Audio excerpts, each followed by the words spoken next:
segundo mecanismo para garantizar la buena fe y el equilibrio contractual es la regulación sobre cláusulas abusivas.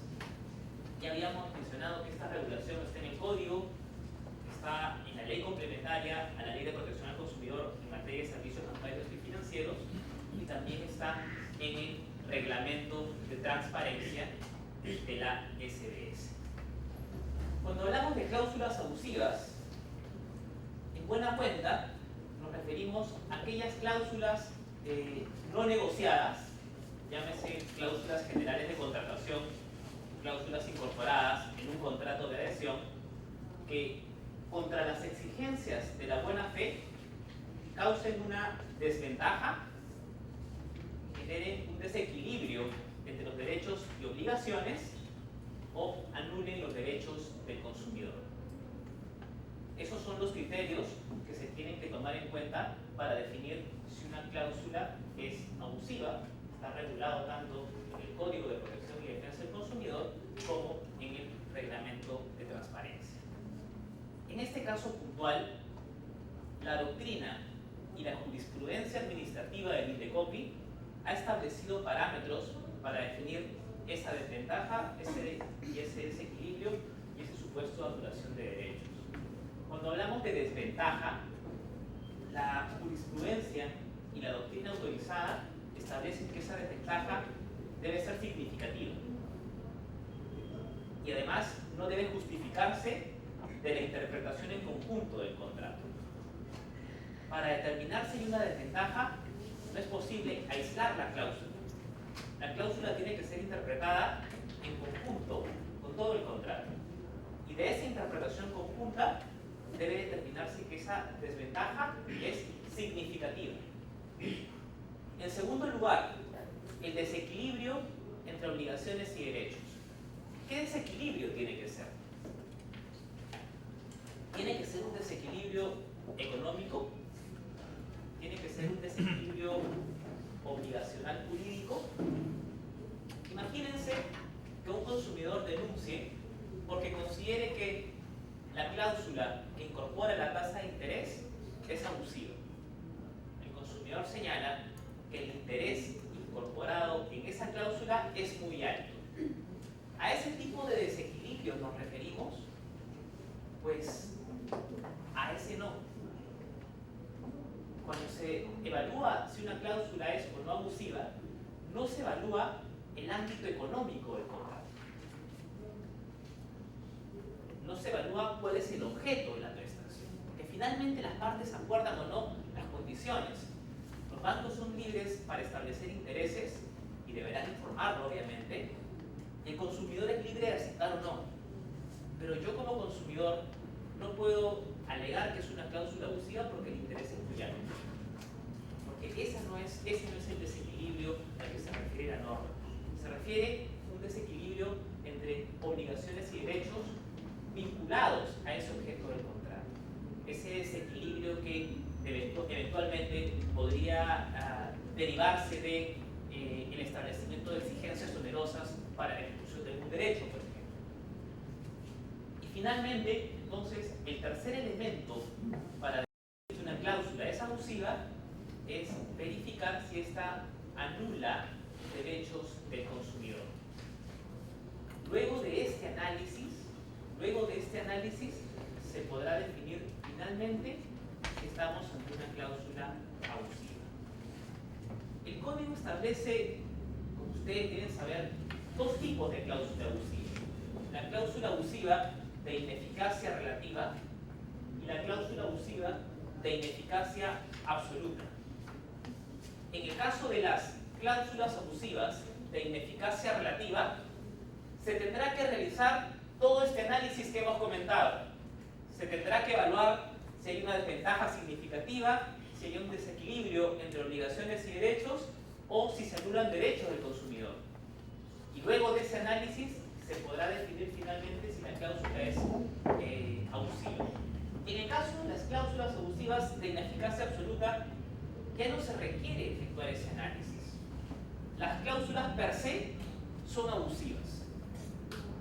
Ya ese análisis ha sido realizado y se ha determinado que esas cláusulas no pueden estar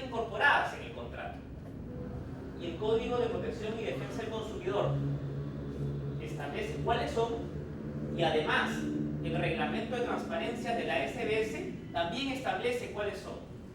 Y eventualmente la Superintendencia de Banca y Seguros puede identificar nuevas cláusulas abusivas en el marco de su función de supervisión que no podrán incorporarse en los contratos.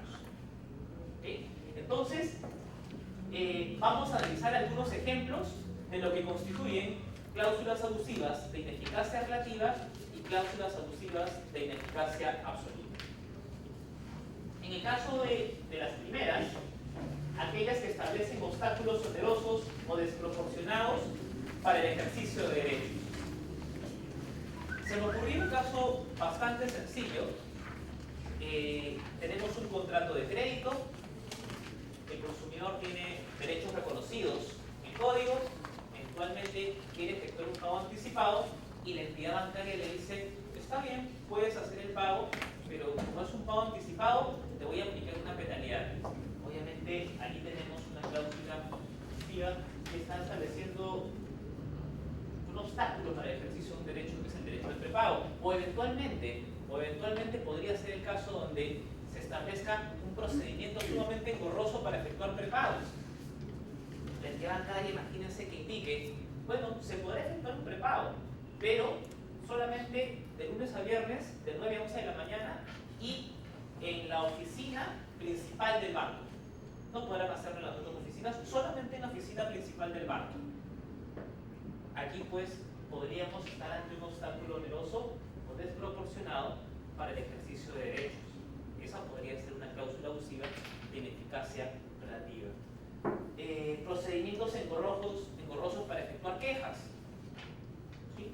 También, o cambio unilateral de tipo de moneda, prórrogas automáticas sin plazo razonable de vinculación, o modificaciones unilaterales no estipuladas y sin posibilidad de vinculación. Son ejemplos que establece el código sobre cláusulas abusivas de ineficacia relativa. Veamos ahora cuáles son las cláusulas abusivas de ineficacia absoluta, y acá nos vamos a detener un poco más en el análisis. Las que excluyan o limiten la responsabilidad por dolo o culpa. Las que excluyan o limiten la responsabilidad por dolo o culpa. En este caso, este supuesto ya se encontraba regulado en el Código Civil y con anterioridad a la vigencia del Código, cuando se resolvía un caso en el Indecopi, se aplicaba directamente la norma del Código Civil que establecía este supuesto. Otro caso sería aquellas que suspenden, que permiten a la entidad bancaria suspender o resolver unilateralmente un contrato. No es posible incorporar una cláusula que permita suspender o resolver unilateralmente un contrato, salvo aquellos supuestos que establece la ley o normas prudenciales. En el caso de los supuestos que establece la ley, podríamos mencionar un caso de hecho fortuito o fuerza mayor, y en el caso de normas prudenciales, podríamos mencionar aquellas que establece la Superintendencia de Banca y Seguros para supuestos de lavado de activos, ¿no es cierto? Si se verifica un supuesto de ese tipo, pues la norma especial habilitaría a resolver unilateralmente el contrato. Otra cláusula abusiva de ineficacia absoluta sería aquella que faculta a resolver un contrato sin comunicación previa o en un contrato de duración indeterminada sin plazo adecuado de antelación razonable. En el caso de la comunicación previa, normalmente en un contrato, si es que el consumidor incumple su obligación, la entidad financiera tiene la obligación de comunicarlo, de ponerle en conocimiento del supuesto de incumplimiento. Lo establece el artículo 1429 del Código Civil. No es posible que se resuelva el contrato sin esa comunicación previa.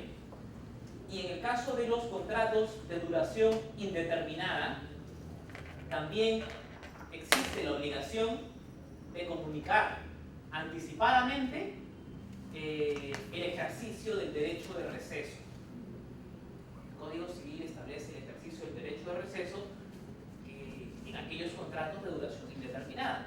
Debe haber una comunicación previa, en el caso del cliente consumidor, informándole sobre esta posibilidad. Muy bien.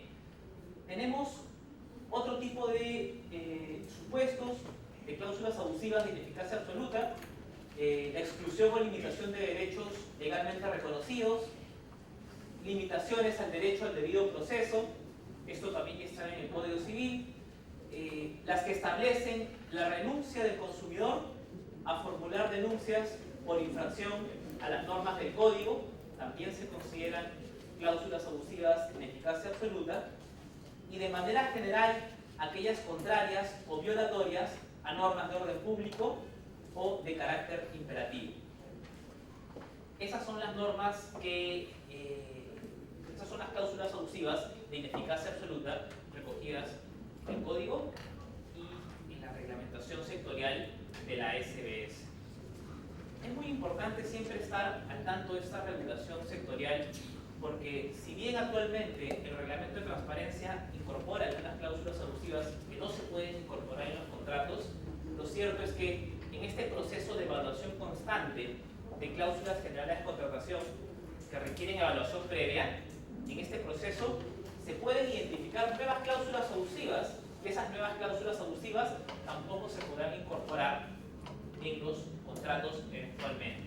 Esta información aparece en la página web de la Superintendencia de Banca y Seguros y es definitivamente importante que ustedes puedan revisar constantemente.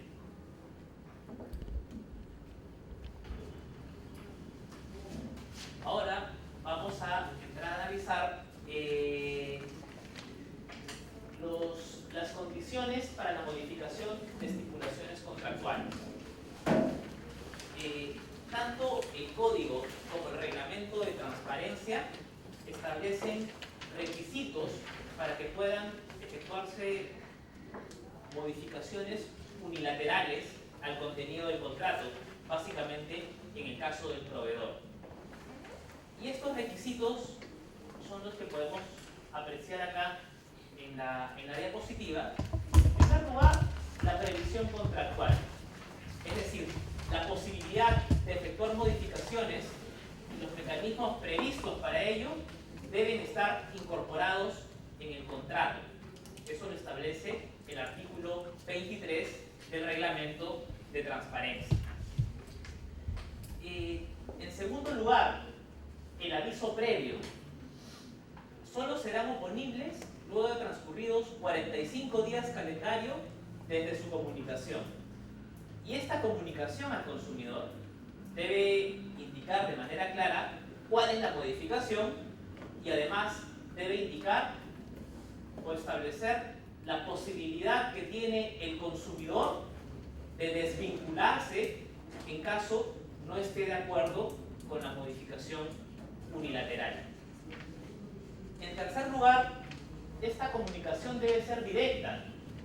Deben usarse medios directos para informar sobre las modificaciones contractuales. Ya saben ustedes cuáles son los medios directos, los que permitan dejar constancia de la toma de conocimiento.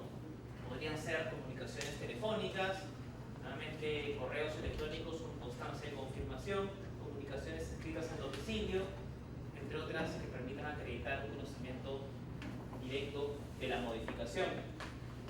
Y finalmente, como les dije, el derecho de conclusión, que es la posibilidad que tiene el consumidor para resolver el contrato en caso no esté de acuerdo con la modificación. Posibles modificaciones: tasas de interés, salvo en los créditos o depósitos a plazo fijo, donde vamos a evaluar algunos supuestos de excepción. El caso de las comisiones y gastos, eventualmente también podrían ser modificados. Otras estipulaciones distintas al incremento de la línea de crédito. ¿Por qué dice eso el Reglamento de Transparencia?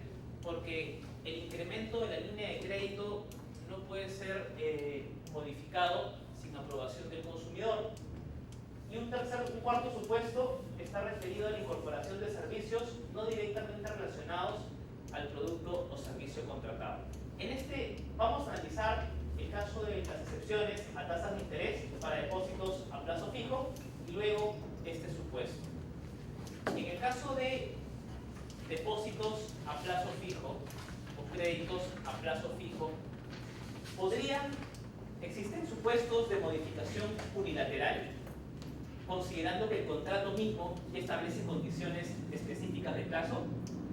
En el caso de los contratos de crédito, excepcionalmente, si existe una novación, sí será posible efectuar esta modificación, siempre que sea un crédito a plazo fijo. En el caso de los contratos de depósito, si se renueve el depósito o se acredita una efectiva negociación, en esos supuestos podrá ser modificado. Y también hay un supuesto excepcional que recoge el reglamento de transparencia, que será cuando la SBS, previo informe favorable del Banco Central de Reserva, autoriza el sistema financiero en general por circunstancias extraordinarias e imprevisibles. En ese supuesto excepcional se podrá autorizar a la modificación de tasas de interés en contratos de crédito o depósito. Ahora vayamos a la incorporación de servicios no directamente relacionados al producto o servicio contratado. Yo tengo un contrato de crédito, lo he firmado y de pronto la entidad bancaria me comunica que a ese contrato de crédito me quiere incorporar un contrato adicional de seguro de vida. ¿Sí? ¿Qué significa eso? Que transcurrido el plazo, ese nuevo servicio se va a incorporar, pero yo tendré el derecho de resolver. ¿Así funciona? ¿Qué pasa si en el contrato de crédito que yo tengo, posteriormente el banco me comunica que me quiere incorporar un seguro contra incendios para mi domicilio? Esa modificación unilateral se incorporará siempre que cumpla con el requisito de comunicación previa y directa. ¿Aplican los mismos requisitos que hemos estudiado? Pues en esos casos habrá una excepción. Ese tipo de ofrecimientos de servicios o productos que no se relacionen con el objeto principal del contrato podrán ser ofrecidos, pero si el consumidor no los acepta, no se encontrará obligado a resolver el contrato. El contrato continuará. Esa es una regla específica que establece el reglamento de transparencia. Muy bien, y lo que toca ahora es analizar lo último, que va a ser muy breve, que es la interpretación pro consumidor. Ya hemos visto que para garantizar la buena fe y equilibrio contractual tenemos el régimen de aprobación administrativa previa de cláusulas, el régimen de evaluación de cláusulas abusivas, los requisitos para las modificaciones unilaterales y finalmente, como marco general, el principio de interpretación por consumidor. En este caso, ante una eventual duda o inconsistencia o contradicción en el contenido del contrato, pues en ese caso se preferirá aquella interpretación más favorable al consumidor. Con este principio se engloba todo el mecanismo de protección desde el lado de la regulación. Y estos cuatro elementos son los que tendrán que tener en cuenta al momento de evaluar la contratación de consumo en el ámbito bancario y financiero.